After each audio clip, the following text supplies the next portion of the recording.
Hello बच्चों, let's read this question. The question says, in a head-on elastic collision of two bodies of equal masses. बहुत simple सा question दे दिया गया है। यहाँ से हमसे पूछा गया कि velocity are interchange, speed are interchange, the momentum are interchange, the faster body slow down and the slower body speed up.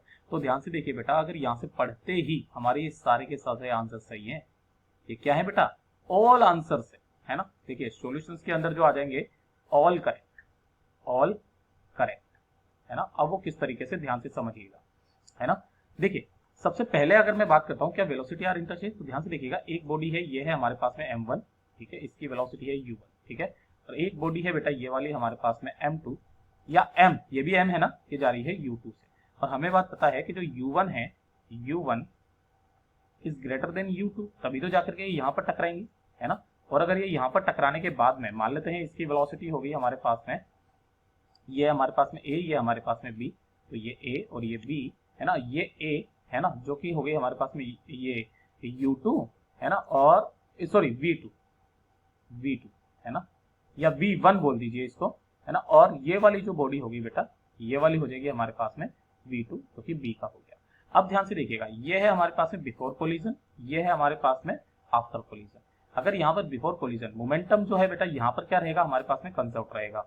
तो मोमेंटम कंजर्व करा दीजिए, है ना, मोमेंटम कंजर्व, है ना। मोमेंटम कंजर्व क्यों बेटा? क्योंकि एफ एक्सटर्नल क्या है बेटा, एफ एक्सटर्नल हमारे पास में 0 है, तो मोमेंटम कंजर्व करवाया। शुरुआत में कितना हो जाएगा, m1u1 प्लस ये mu2 इज इक्वल टू, किसके इक्वल हो जाएगा बेटा, ये हमारे पास में ये हो जाएगा ये mv1 प्लस mv2 के, ठीक है। तो ये m कट गया हमारे पास में। तो ध्यान से देखिएगा बेटा, ये कितना हो जाएगा हमारे पास में, u1 minus v1 is equal to v2 minus u2, ठीक है।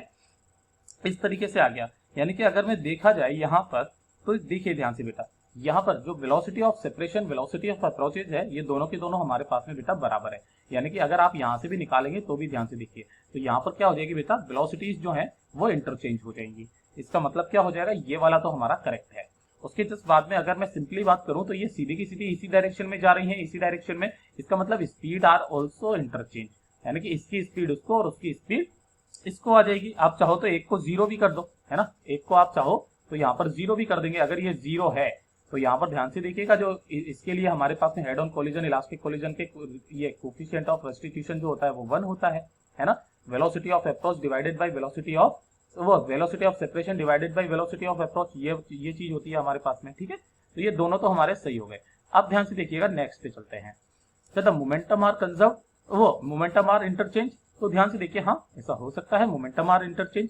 मतलब क्या होता है कि अगर जैसे कि ये वाली वेलोसिटी ये जा रही है हमारे पास में u से, ठीक है, m वाली, और ये वाली जो है बेटा, ये इसकी वेलोसिटी है 0, ठीक है।